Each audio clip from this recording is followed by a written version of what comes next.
कुछ बदलाव हुए हैं। कोरोना से पहले जहां कला प्रेमियों का यहां जमावड़ा रहता था, वहीं अब सन्नाटा पसरा हुआ है। यहां तक कि जेकेके में होने वाले इवेंट भी कोरोना की भेंट चढ़ गए हैं, जो कि अब वर्चुअल जरिए से होने लगे हैं। मौके का जायजा लिया हमारे संवाददाता अनिल सेन ने।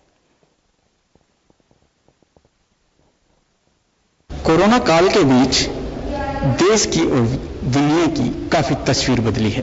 फिर चाहे कार्यक्रम के आयोजन को लेकर हो या फिर इवेंट्स की बात की जाए, यहां तक कि जो जगह फेमस हुआ करती थी, जहां पर श्रोता कला प्रेमी आया करते थे, वो भी आज सन्नाटे की चपेट में है। जवाहर कला केंद्र में हम लोग मौजूद हैं। अक्सर यहाँ की तस्वीर अलग ही नजर आया करती थी और खासतौर से जो देश प्रदेश के कला प्रेमी थे, वो यहाँ पर आकर समय गुजारा करते थे। कला, हुनर और उसके आगे किस तरह से बढ़ा जा सकता है, उसकी कहीं ना कहीं पाठशाला भी यहाँ पर लगती थी।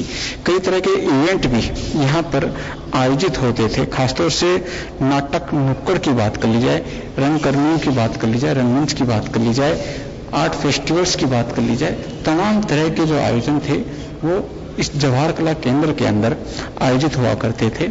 लेकिन कोरोना ने काफी कुछ बदला और उसकी तस्वीर आप देख रहे होंगे कि आखिरकार यहाँ पर किस तरह से सन्नाटा पसरा हुआ है।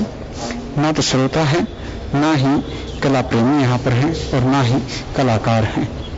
22 मार्च को लॉकडाउन लगने के बाद से ही ये स्थितियां यहाँ पर हैं। लॉकडाउन के बाद अनलॉक फेज 1 गया और अनलॉक फेज 2 फिलहाल चल रहा है, लेकिन यहाँ की तस्वीर फिलहाल भी नहीं बदली है। जो भी नाटक नुक्कड़ हो या फिर आयोजन हो, वो वर्चुअल के माध्यम से हो रहे हैं। यानी हुनर और कला भी अब एक तरह से टीवी स्क्रीन के सीमित रह गई है। लेकिन इस तरह से कला और हुनर को न तो परखा जा सकता है और न ही उसका डेवलपमेंट होता है। कई तरह के सवाल भी हैं और ये भी कहा जा सकता है कि हुनर प्रेमियों और कला प्रेमियों की काफी शिकायतें भी रही होंगी। एक वर्चुअल के माध्यम से नाटक नुक्कड़ को देखना और एक फ्रेम टू फ्रेम सामने आमने सामने एक किसी नाटक को देखना, उसका अलग ही कहीं ना कहीं प्रतिबिंब होता है।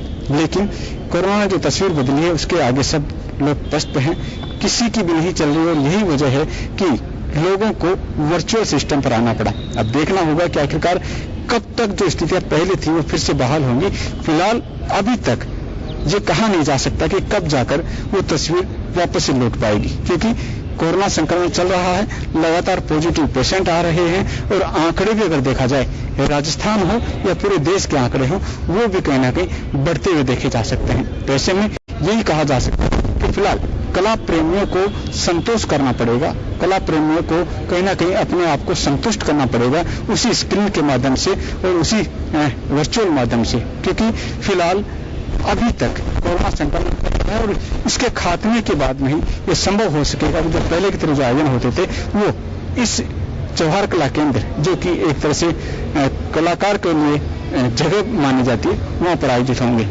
अब देखना होगा कि आखिरकार कोरोना संक्रमण के बीच वो तस्वीर वापस से कब बनकर उभरती है।